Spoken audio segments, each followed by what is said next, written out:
مہربانی آپ یہ حکم کریں بھائی، کیا کیا کہاں سے کال کر رہے ہیں؟ کیا نام ہے آپ کا؟ میرا نام ابو شجاع ہے اور میں لاہور سے بات کر رہا ہوں. ابو اشجع، آپ سے کیسے بات خیریت سے پہلے ہیں؟ بھی جی قریب سے ہوں. جی حکم کریں. نہج البلاغہ ایک خطبہ ہے جو خطبہ نمبر 125. خطبہ نمبر 125 وہ ترتیب نمبرنگ جو آگے پیچھے ہوتا ہے اس میں آپ متن پڑھیں تو ہم جواب دیں گے نا. عربی میں وہ متن خارجیوں سے بات کرتے ہیں. حضرت علی رضی اللہ تعالیٰ عنہ نے ایک جملہ ارشاد فرمایا تھا انما حکمنا القرآن ھذا القرآن انما هو خط مستور بین الدفتین. تو اس کا معنی میں سمجھنا چاہتا ہوں آپ سے، کیا لیتے ہیں آپ؟ آپ پڑھ لیں نا، آپ ترجمہ کر لیں پہلے. ہم آپ کیا سمجھتے ہیں صاحب اس کی؟ کہ ہم فقط قرآن کو ہی حاکم ٹھہراتے ہیں اور پھر قرآن کی تفسیر کرتے ہوئے خود فرمایا کہ یہ قرآن جو مستور ہے، جو لکھا ہوا ہے، نہیں اس طرح نہیں کہا. پورا ترجمہ کرو، اچھی طرح سے ترجمہ کرو. انما کا کیا مطلب ہے؟ انما فقط حسر کے لیے ہے. ہاں تو حسر کا بھی ترجمہ کرو نا، کیا ہوتا ہے؟ ہاں تو میں نے فقط کہا ہے، میں نے شروع میں اگر آپ ترجمہ دوبارہ سنیں گے تو میں نے کہا دوبارہ ترجمہ سناؤ. نہیں، میری بات سنیں. جی میں نے یہ آپ سے اس وجہ سے کہا ہے کہ میں ترجمہ کروں گا تو آپ نے ہر مرتبہ مجھے یہ کہتے ہیں کہ یہ آپ کا مدلول نہیں ہے، یہ ثابت نہیں کر رہے. تو آپ خود ہی بیان کریں، خود ہی سمجھا دیں. میں تو سمجھنے کے لیے آپ اپنی سمجھ ہمیں بتائیں نا، میں کیا ترجمہ کروں؟ آپ اپنی سمجھ بتائیں تاکہ ہم سمجھیں کہ آپ کس پوائنٹ کے لیے آپ اس کو نقل کر رہے ہیں نا. آپ ترجمہ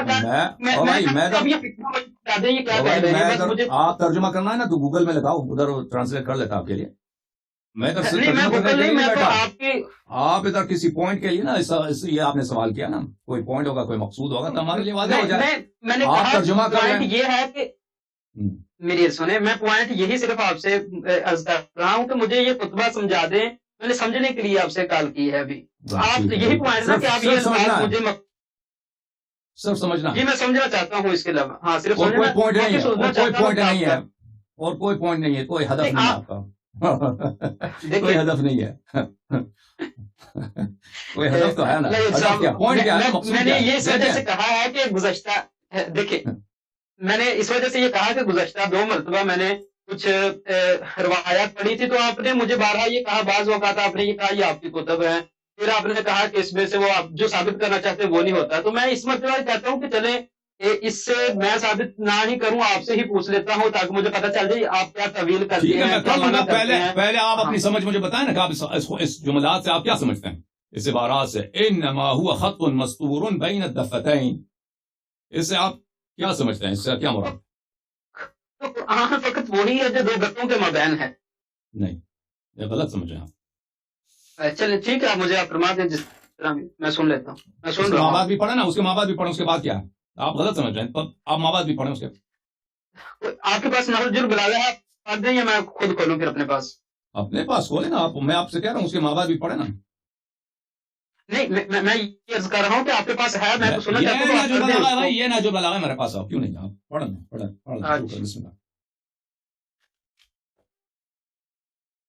ایک منٹ.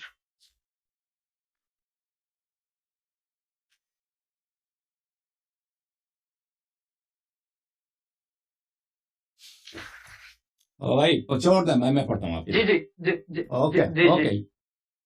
ملاحظہ فرمائیں عزیزو، قرآن مجید نہج البلاغہ مبارکہ، ٹھیک ہے نا. نہج البلاغہ چاپ ہے مؤسسۃ التاریخ العربی. کہاں میں چپی ہے عزیزو؟ یہ چپی ہے شرح شیخ محمد عبدو کی، چپی ہے سنہ 2007 میں بیروت لبنان میں دار حیات العربی میں چپی. اچھا یہاں پر خطبہ نمبر ہے 124. اس نمبرنگ میں 124 آ جاتا ہے. اچھا یہ ہے ٹھیک ہے. انا لم نحکم الرجال، انا لم نحکم الرجال. ہم نے قاضی نہیں بنایا، ہم نے ریفری نہیں بنایا. آربیٹریٹر انگلش میں بولتے ہیں، آربیٹریٹر اردو میں نہیں معلوم مجھے کیا بولتے ہیں. قاضی بولتے ہیں نا آپ لوگ، جج بولتے ہو. ہم نے حاکم پھر اردو میں فرمان روا کے رولر کے معنوں میں آ جاتا ہے نا. اور پھر غلط فہمی ہو جاتی ہے. نحکم الرجال، ہم نے آربیٹریٹر نہیں بنایا کسی انسان کو. وانما حکمنا القرآن، ہم نے تو قرآن کو صرف قرآن کو کیا بنایا، مردوں کو نہیں، لوگوں کو نہیں، صرف قرآن کو. ہم نے کہا کہ ہمارا اور آپ کے درمیان فیصلہ کرنے والے قرآن ہے، ٹھیک ہے نا. وهذا القرآن انما هو خط مستور بین الدفتین. خط مستور، دوسرے نسخوں میں تا کے ساتھ ہے، تا جو الف والی تا ہوتی ہے نا جس میں 70 والی. ہاں جی فرمایا کہ قرآن صرف اور صرف کیا ہے؟ قرآن صرف اور صرف خط ہے، الفاظ ہیں. قرآن کیا ہے؟ قرآن ایک کتاب ہے، کاغذ پہ لکھی ہوئی ہے نا. قرآن خط ہے جو کاغذ پہ لکھی ہوئی ہے. مستور، مستور اگر تا دو نقطوں والی تا کے ساتھ پڑھیں چھپا ہوا، دو جلدوں کے درمیان، دو جلدوں کے، یہ جلد ہے نا، کتاب کی جلد ہے، کتاب کی جو بائنڈنگ ہے، دو جلد کے درمیان چھپی ہوئی ہے. یا مستور، خط مستور ڈنڈے والی تا کے ساتھ، یعنی اس کو لکھا گیا ہے، سطر سطر لکھا گیا ہے دو دفتوں کے درمیان. اچھا، لا ينطق بلسان، یہ اپنے اس کی زبان نہیں ہے. قرآن صرف کیا ہے؟ قرآن صرف لکھائی ہے، خطوط ہے، اس کی زبان نہیں ہے کہ قرآن آ کے آپ کے درمیان تقریر کرے. ٹھیک ہے نا. ولا بد له من ترجمان، اور قرآن کے لیے اسپیکر کی ضرورت ہے. قرآن کو ہمیشہ پڑھنے والے کی اور اس کی ترجمہ کرنے والے کی اور اس کی شرح کرنے والے کی ضرورت ہے. کیونکہ قرآن تو کیا ہے؟ قرآن صرف کیا ہے؟ لکھائی ہے، خطوط ہیں، بک میں، کتاب میں، سطروں میں لکھا گیا ہے. ٹھیک ہے. وَإِنَّمَا يَنْطِقُ عَنْهُ الرِّجَالِ، ہمیشہ یہ ہوتا ہے کہ لوگ قرآن کی تفسیر کرتے ہیں. بھائی قرآن کچھ نہیں کہتا، قرآن کوئی حکم نہیں دیتا. بھائی قرآن تو خاموش ہے، قرآن تو خطوط ہیں دفتین کے درمیان، اس کی ترجمانی لوگ کرتے ہیں. وَلَمَّا دَعَانَا الْقَوْمَ إِلَىٰ أَن نَحْكُمَ بَيْنَنَا الْقُرْآنَ لَمْ نَكُنِ الْفَرِيقَ الْمُتَوَلِّ عن الكتاب الله، وقد قال الله سبحانه فإن تنازعتم في شيء فردوه إلى الله والرسول صلى الله عليه وآله، فرده إلى الله أن نحكم بكتابه، ورده إلى الرسول صلى الله عليه وآله أن نأخذ بسنته، فإذا حكم بالصدق في كتاب الله فنحن أحق الناس به، وإن حكم بسنة رسول الله صلى الله عليه وآله فنحن أولاهم. اچھا، معاویہ کے لشکر نے کہا کہ آ جاؤ، بلے لا حکم الا للہ، کہ صرف قرآن ہمارے درمیان اور آپ کے درمیان فیصلہ سنائے گا. ہمارے خوارج نے نہیں، یہ معاویہ کیا ہے؟ خوارج کیا ہے؟ آپ کو اتنا نہیں معلوم؟ یہ معاویہ نے صفین میں قرآن کو نیزے پہ اٹھایا تھا. یہ میرے پاس جو عنوان ہے، میرے پاس نہج البلاغہ ہے، نہیں میرے پاس موجود ہے. تحکیم وہ غلط ہوگا، تحکیم تو صفین میں ہوا تھا. یہ لکھا ہوا ہے خوارج ہاں میرے پاس. خیر چلے ٹھیک، میں دیکھ لوں گا. میرے پاس نسخہ، اس پر یہ ٹائٹل دیا ہوا ہے کہ یہ جو خطبہ ہے یہ خوارج کے متعلق ہے. نہیں، تحکیم ادھر ہوا تھا نا. تحکیم وہ بہت مشہور واقعہ ہے بھائی، بدیہیات میں سے صفین کا. نہیں، مجھے معاویہ کو جب یقین ہو گیا کہ شکست ہوگی، بالکل نابود ہونے والا تھا، اس نے قرآن نیزے پہ اٹھایا تھا. کافی مشہور ہے. اچھا، تو ہمارے مخالفین نے ہمیں دعوت دی کہ ہم آ کر قرآن کو اپنے درمیان آربیٹریٹر بناتے ہیں کہ قرآن فیصلہ سنایا جائے گا. جب ہم نے انہوں نے یہ قبول کیا، لم نکن الفریق المتولی عن کتاب اللہ، ہم اس تحکیم میں ہم قرآن کے اسپوکس مین نہیں تھے. تحکیم میں یعنی معاویہ کے لشکر نے کہا کہ آؤ قرآن کو ہم اپنے درمیان فیصلہ کرنے والا بناتے ہیں نا. امیر المومنین علیہ السلام نے تو مخالفت کی. انہوں نے کہا کہ میں قرآن ناطق ہوں، یہ قرآن یہ دھوکے کے لیے ہے جو نیزے پہ ان لوگوں نے اٹھایا ہے، ان کو یقین نہیں ہے، یہ اپنی جان بچانے کے لیے بہانہ کر رہے ہیں، ان کو مارو. تو لشکر نے کہا کہ نہیں، آپ جو ہیں آپ کافر ہو رہے ہیں، ہم آپ سے تلوار اٹھائے امیر المومنین علیہ السلام کے خلاف. سب لشکر نے کہا کہ قرآن کو ماننا ہوگا، آپ قرآن پہ کافر ہو رہے ہیں. تو جب یہ ہوا تو امیر المومنین علیہ السلام کو مجبوراً ماننا پڑا، کیونکہ وہ آپس میں لڑائی شروع ہو جاتی. تو فرمایا کہ جب قرآن کو حکم بنایا گیا تو ہم قرآن کے اسپوکس مین اس تحکیم میں ہم نہیں بنے تھے کہ ہم جس طرح قرآن کی شرح کریں گے اسی طرح سب مانیں گے. اس طرح تو ہمارا پاس میں فیصلہ نہیں ہوا تھا. اللہ تعالیٰ نے قرآن مجید میں فرمایا فَإِن تَنَازَعْتُمْ فِي شَيْءٍ فَرُدُّوهُ إِلَى اللَّهِ وَالرَّسُولِ صلی اللہ علیہ وسلم. اللہ تعالیٰ نے فرمایا کہ تم کسی چیز میں اگر نزاع کرو تو اس مسئلے کو پلٹا دو، اس مسئلے میں مراجعہ کر دو، رجوع کر دو اللہ سے اور رسول صلی اللہ علیہ وسلم سے. فَرَدُّوهُ إِلَى اللَّهِ أَن نَحْكُمَ بِكِتَابِهِ، اللہ سے مراجعہ کرنا یہ ہے کہ ہم قرآن میں جو لکھا ہے اس کے مطابق ہم فیصلہ سنائیں. وَرَدُّوهُ إِلَى الرَّسُولِ صلی اللہ علیہ وآلہ أن نأخذ بسنته، اور رسول صلی اللہ علیہ وسلم سے رجوع کرنا یہ ہے کہ رسول صلی اللہ علیہ وسلم کی حدیث کو قبول کریں. ٹھیک ہے نا. فَإِذَا حُكِمَ بِالصِّدْقِ فِي كِتَابِ اللَّهِ فَنَحْنُ أَحَقُّ النَّاسِ بِهِ، اگر واقعاً کتاب کو دیکھا جائے اور صدق اور سچائی کے ساتھ قرآن کی روح سے فیصلہ سنایا جائے، ہم احق الناس ہیں، ہم حکومت کے، امامت کے سب سے حقدار شخص ہم ہیں اگر قرآن کو قبول کیا جائے.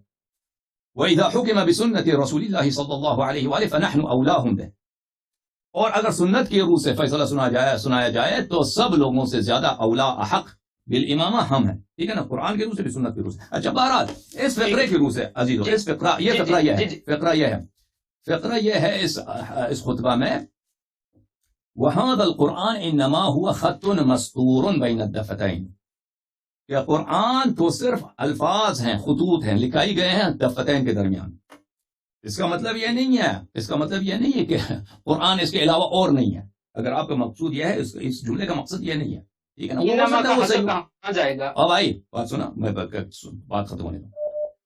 ہو سکتا ہے وہ صحیح ہو یا غلط ہو, لیکن وہ جملے کا مقصد یہ نہیں. جملے کا مقصد یہ ہے کہ قرآن تو صرف اور صرف خطوط ہیں جو دفتین کے درمیان لکھائے گئے ہیں. یہ نہ بولتا ہے, نہ حکم دیتا ہے, نہ اپنی شرح کرتا ہے, نہ اپنی تفسیر کرتا ہے. دو لوگوں میں نزاع ہو تو قرآن اٹھ کے نہیں کہتا کہ حق تیرے ساتھ یا تیرے ساتھ ہے. قرآن تو صرف خطوط ہیں دفتین کے درمیان لکھا ہوا. یہ حصر جو ہے, یہ حصر نسبی ہے. یہ خارج کرتا ہے کس کو؟ خارج کرتا ہے اس بات کو کہ قرآن ینطق بلسان ہو, کہ قرآن تقریر بھی کرتا ہو. ہاں, قرآن آ کے ممبر پہ بیٹھ جائے, اوکے بات سن, ہاں قرآن آ کے ممبر پہ بیٹھ جائے اور کہتے حق تیرے ساتھ ہے. قرآن اس طرح نہیں کرتا. قرآن کو کس کی ضرورت ہے؟ قرآن تو ضرورت ہے ایک ایسے شخص کی قرآن کو پڑھے, قرآن کی ترجمانی کرے, قرآن کی. ہاں جی حسن اللہ صاحب, یہ جب انہوں نے کہا کہ وَإِنَّمَا حَكَمْنَا الْقُرْآنَ, تو یہ کیا آپ سمجھتے ہیں کہ اس میں ابہام کو مولا علی نے جو دور کیا ہے خود, وَهَذَا الْقُرْآنَ, یہ تفسیر کر رہے ہیں قرآن کی, یعنی کہ ابہام تھا اس کو دور کر رہے ہیں کہ قرآن کیا ہے, تو اس قرآن کی تفسیر آپ نے تو فرما دیا کہ یہاں انما کا اثر جو ہے وہ نہیں ہے. خیر وہ میرا سوال اب سن لے ذرا. میں یہ کر رہا ہوں کہ مولا علی کے کلام سے یہ ظاہر ہے کہ انہوں نے یہ ضرورت محسوس کی کہ جب میں یہ کہہ رہا ہوں کہ ہم فقط قرآن کو ہی فیصلہ کن ٹھہراتے ہیں, تو اب آگے اس کی وضاحت بھی خود کی کہ وہ کون سا قرآن. تو انہوں نے کہا کہ جو دو گتوں کے مابین مستور ہے وہ چھپا ہوا ہے یا لکھا ہوا ہے, تو فقط یہی قرآن ہے, یعنی کہ سننے والے کسی خارج چیز کو قرآن نہ سمجھ لیں, کسی اس کے علاوہ نہ سمجھ لیں. اور بھائی آپ اگر تحریف کرنا چاہیں نا تو آپ دیکھیں, اگر آپ کیوں مزاح کر رہے ہیں؟ اور بھائی چھوڑ دو اس باتوں کو. آپ کو پتہ بھی نہیں, مجھے ایسا کیوں لگتا ہے کہ آپ کو اتنا نہیں معلوم کہ تحکیم سے فین میں تھا یا خوارج کے ساتھ تھا. ایک مسئلے کو آپ اس کے الفبے کو اگر آپ کہتے ہیں کہ میں تصویر ابھی واٹس ایپ کرتا ہوں, آپ چلا دیں, میرے پاس جو ابھی نہج البلاغہ کا یہ عربی اور فارسی کا نسخہ پڑا ہوا ہے, اس میں اس کے اوپر لکھا ہوا فی الخوارج لما انک. یہ جو انہوں نے خوارج کے متعلق لکھا ہے, یہ آپ نے ہم نے نہیں پتہ نہیں. میں نہج البلاغہ میں آپ کو دکھا چکا, اس میں نہیں ہے. اور دوسرا نہج البلاغہ بھی میں آپ کو دکھاؤں گا, اس میں میرے پاس جو ہے میں وہ بتا رہا ہوں. آپ یہ پاکستان کا بھی نسخہ اچھی بات ہے. آپ جو آپ کے دل میں جو بات ہے اس کو واضح طور پر بیان کریں, کہنا کیا چاہتے ہیں بات کریں. ہاں میں دو چیزیں یہاں سے کہنا چاہتا تھا. ایک تو یہ ہے کہ مولا علی نے قرآن کی جو تفسیر کی ہے وہ دو گتوں کے مابین محفوظ ہونے کی ہے ایک. دوسرا جو ہے آپ نے وہ نیچے جو الفاظ پڑھے ہیں کہ نبی صلی اللہ علیہ وسلم کی سنت کی طرح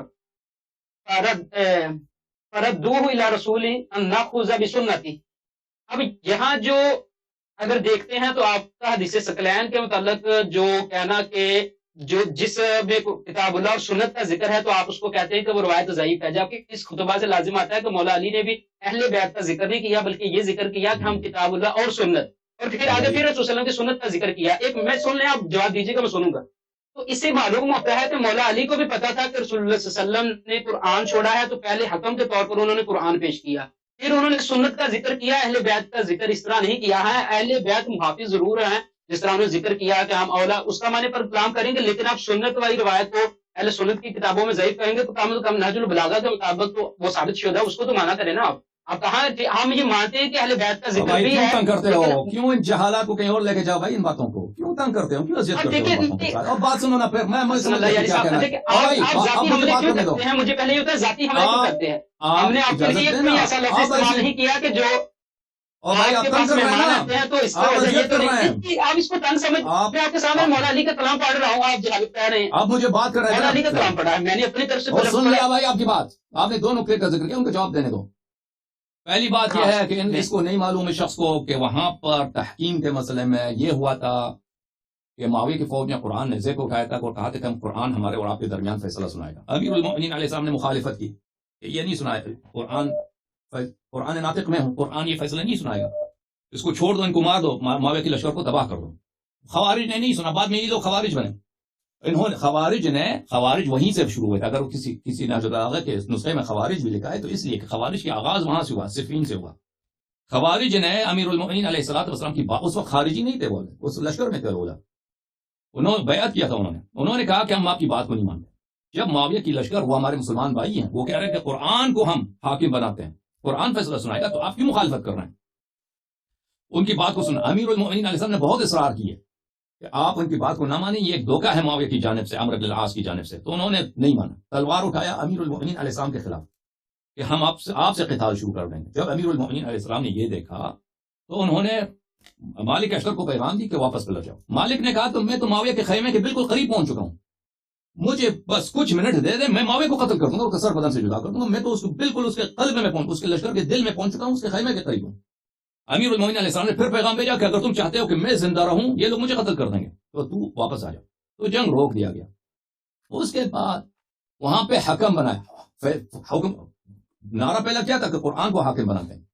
اس کے بعد لشکر والوں نے کہا، اور معاویہ کے لشکر نے کہا کہ ہم یہاں پہ دو آدمی کو حکم بناتے ہیں. حکم بناتے ہیں یعنی ریفری بناتے ہیں، یعنی آربیٹریٹر بناتے ہیں.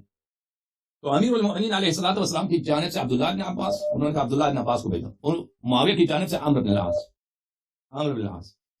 تو لشکر والوں نے کہا کہ نہیں، یہ عبداللہ بن عباس آپ کا چچا زاد بھائی ہے، ہم اس کو نہیں مانتے. آپ جو ہیں ایک دوسرے آدمی کو، کون؟ ابو موسیٰ اشعری، جو امیر المؤمنین علیہ السلام کا بہت مخالف تھا، اور وہ ابو بکر عمر کا چاہنے والا تھا. تو لشکر والوں نے کہا کہ اگر حکم ہوگا تو یہی ہوگا. تو انہوں نے زبردستی اس کو حکم بنا دیا، لشکر والوں نے، خوارج نے، نہ کہ امیر المؤمنین علیہ السلام.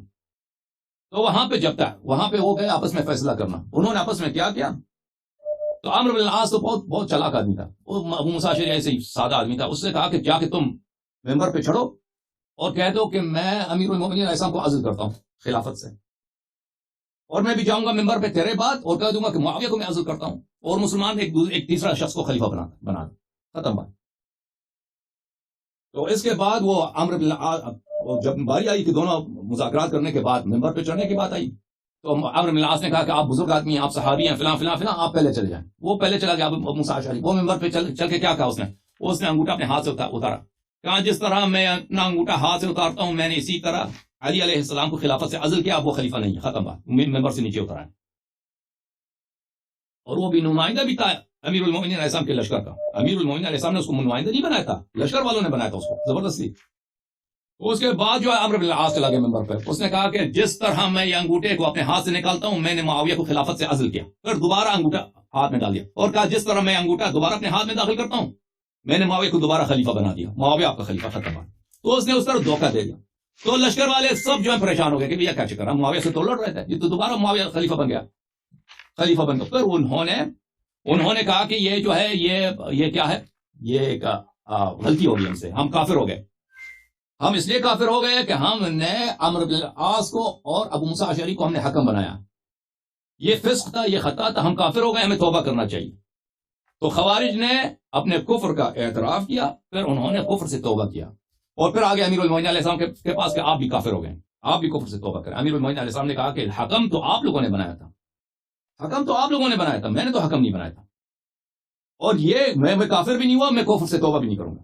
ٹھیک ہے نا. تو یہ جو روایت یہ ہے، تو آپ کو تو کچھ پتہ ہی نہیں ہے نا، آپ تو ویسے وقت ضائع کرنے کے لیے جو آدھا فقرہ خطبے کا لے کے آ گئے ہیں، اس کو بھی آپ نے صحیح نہیں سمجھا، اس کو آپ کے ذہن میں وہ شبہ پیدا کر گیا ہے.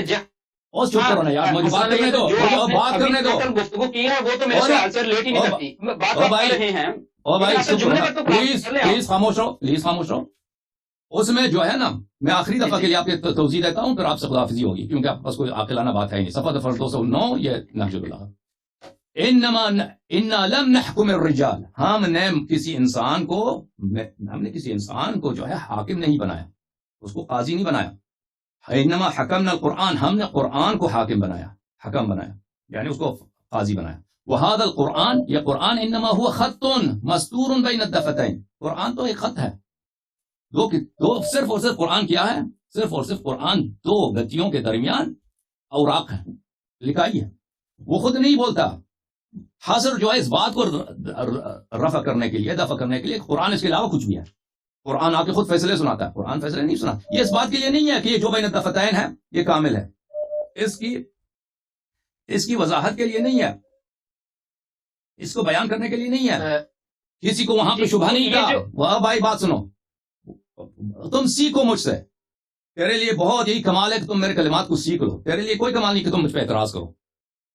اچھا مجھے لگتا ہے کہ آپ کے لیے کمال یہ ہوگا کہ آپ طلاق کو سمجھ سکتے، مجھے تو افسوس ہے کہ آپ ٹھیک ہے اب تم سن لو، میرے لیے تمہیں کاٹنا بہت آسان ہے، تم سن لو۔ یہاں پر یہ بات نہیں ہو رہی ہے، اور بھائی بات سنو، اور مجھے بات کرنے دو نا، ختم کرنے دو۔ یہاں پہ اس شبہ پہ بات نہیں ہو رہی کہ قرآن کیوں کامل ہے یا کامل نہیں ہے، تاکہ حصر اس لیے ہو کہ اوکے آپ میری بات نہ مانیں، اور بھائی میری بات نہ مانیں، مجھے بات کرنے دیں، مجھے بات کرنے دیں۔ آپ شروع سے بات کر رہے ہیں لیکن آپ موقع بھی تو دینا، اور موقع دیا ہے نا آپ کو، آپ نے کوئی کام کی تو بات ہی نہیں کی نا۔ یہ قرآن اس لیے نہیں ہے کہ یہاں پر یہ خطبہ اس لیے نہیں ہے کہ وہاں پہ کوئی یہ گفتگو ہو رہی ہے کہ قرآن کیا کامل یا کامل نہیں، کہ کہتے ہیں قرآن تو صرف یہی ہے کہ جو گتیوں کے درمیان ہے، یہ نہیں ہو رہی بات۔ بات یہاں پر ہے کہ قرآن کیا بولتا بھی یا نہیں بولتا، قرآن نطق بھی کرتا ہے نہیں کرتا، فیصلے بھی سناتا نہیں فیصلے سناتا۔ تو امیر المومنین علیہ السلام فرماتے ہیں قرآن تو صرف خط ہے دو گتیوں کے درمیان، یہ نہیں کہہ رہا کہ پورا قرآن صرف یہی ہے، یہ جملہ نہیں ہے، اس لحاظ سے اس خطبے کا کوئی دلالت ہی نہیں ہے، کوئی اطلاق ہی نہیں ہے۔ سمجھ میں آ رہی بات آپ کو؟ اچھا، اور دوسرا جو فقرہ ہے یہاں پر کہ تنازع میں اللہ اور رسول کی طرف بات کو پلٹا دو۔ اور بھائی اللہ کی کتاب حق ہے، سنت رسول صلی اللہ علیہ وسلم واجب الاتباع ہے، اس پہ کوئی شک نہیں ہے، اس پہ کوئی شک نہیں ہے کہ اگر ہم رسول اللہ صلی اللہ علیہ وسلم کی سنت کی اتباع کریں، اور یہ قرآن کی آیت ہے فَإِن تَنَازَعْتُمْ فِي شَيْءٍ فَرُدُّوهُ إِلَى اللَّهِ وَالرَّسُولِ صلی اللہ علیہ وآلہ وسلم، کہ اگر کسی چیز میں تمہاری آپس میں نزاع ہو تو اس کو اللہ اور رسول صلی اللہ علیہ وآلہ وسلم کی طرف پلٹا دو، اس میں شک نہیں ہے۔ لیکن اس کا مطلب یہ نہیں ہے کہ حدیث ثقلین باطل ہے، حدیث ثقلین ان الفاظ کے ساتھ کہ رسول اللہ صلی اللہ علیہ وآلہ وسلم نے اپنی وسیع کس کو بنایا؟ قرآن اور سنت کو وسیع بنایا، یہ نہیں بنایا پیغمبر صلی اللہ علیہ وآلہ وسلم نے۔ پیغمبر صلی اللہ علیہ وآلہ وسلم نے اپنا وسیع قرآن اور اہل بیت طاہرین علیہ السلام کو بنایا، اور اس زمانے میں کسی کے پاس قرآن تھی بھی نہیں، صرف اہل بیت علیہ السلام کے پاس قرآن، ٹھیک ہے نا، تو صرف اہل بیت علیہ السلام کو اپنا وسیع بنایا۔ یہ بات ایک بات حق ہے کہ قرآن کی اتباع کرنا ہے، سنت کی اتباع کرنا ہے، یہ بالکل صحیح ہے، اہل بیت علیہ السلام نے اس کا ہمیشہ حکم دیا ہے، لیکن اس کا مطلب یہ نہیں ہے کہ حدیث ثقلین بجائے خود کہ اپنی مقام پر اپنے اسانید کے ساتھ متواتر حدیث ہے وہ جھوٹ ہے، ٹھیک ہے نا، ان کا آپس میں کوئی اختلاف ہی نہیں ہے۔ سنت جو ہے، سنت میں بڑا اختلاف ہے، سنت بہت ساری سنت ہے جو قطعی نہیں ہے، اور سنت جو ہے قرآن کی طرح ہے، سنت مسلمانوں پہ حکم نہیں چلاتا، سنت آ کے مسلمانوں پہ حکومت نہیں کرتا۔ اگر مثلا کوئی کفار حملہ کر دیں مسلمانوں پر، سنت کو آپ نہیں بھیج سکتے کہ لشکر جمع کرو جا کے کفار سے لڑائی کرو۔ سنت کی رولر کا جو امام کا جو رول ہے وہ نہ سنت کا رول ہے نہ قرآن کا رول ہے۔ سمجھ میں آ رہی ہے نا بات آپ کو؟ اب آپ بات کریں، آپ کی بات سنتے ہیں، اس کے بعد آپ سے خدا حافظ بات کرو بھائی۔ اچھا ٹھیک ہے، اچھا میں پہلے ایک تھوڑا سا شکوہ ہے جو آپ سے کروں کہ آپ نے گزشتہ 2 کالیں میری، مجھے نہیں معلوم کہ کس وجہ سے آپ کال کاٹ دیتے ہیں، چلیں آپ کی وہ مرضی ہے، میں اس پر کچھ نہیں کہوں گا، لیکن آپ اس پر غور بھائی آپ کے پاس 2 منٹ ہے، جو مرضی کہہ دو، 2 منٹ تیرے پاس ہیں، جو مرضی کہنا ہے کہہ دو، پھر نہیں کہنا کہ بھائی آپ نے کاٹ، 2 منٹ میں آپ خلاصہ کر لو اپنی بات۔ جی اچھا ٹھیک ہے، میں خلاصہ یہ کروں گا کہ میں نے جو وہ حضرت علی رضی اللہ تعالیٰ عنہ کا خطبہ پیش کیا تھا، اگر اس کو سیاق میں دیکھا جائے تو مجھے نہیں لگتا کہ آپ کا جواب درست بیٹھتا ہے، سننے والے خود فیصلہ کر لیں۔ اور دوسری بات جو آپ نے یہ کہا کہ حضرت علی جب حاکم ٹھہرا رہے ہیں قرآن پاک کو تو ساتھ انہوں نے سنت کا ذکر کیا اور انہوں نے اہل بیت کا ذکر نہیں کیا، تو میں نے کہا کہ اس سے کام تو سنت۔ اس کے اوپر اگر آپ جناب مولا علی کا نہج البلاغہ میں دوسرا ہی خطبہ دیکھ لیں تو اس میں انہوں نے اقیموا ھذین العمودین کا ذکر کیا ہے، اور ان 2 ستونوں کو قائم کرو، اور اس 2 ستونوں میں سے ایک اللہ تعالیٰ کی توحید اور دوسری سنت کا ذکر کیا ہے، جس میں کوئی اہل بیت کا ذکر نہیں کیا۔ مولا علی اگر خود جو ہے وہ سنت اور کتاب اللہ کو پیش کریں اور آپ اس کے برعکس اہل بیت کو جو ہے وہ سنت کے درجے اور سنت والی روایات کو آپ مردود ٹھہرائیں، تو میں سمجھتا ہوں کہ یہ بھی آپ کی زیادتی ہے، اس پر غور و فکر کر لیجیے گا۔ اجازت دیں، آپ آگے تو سننا نہیں چاہیں گے مجھے۔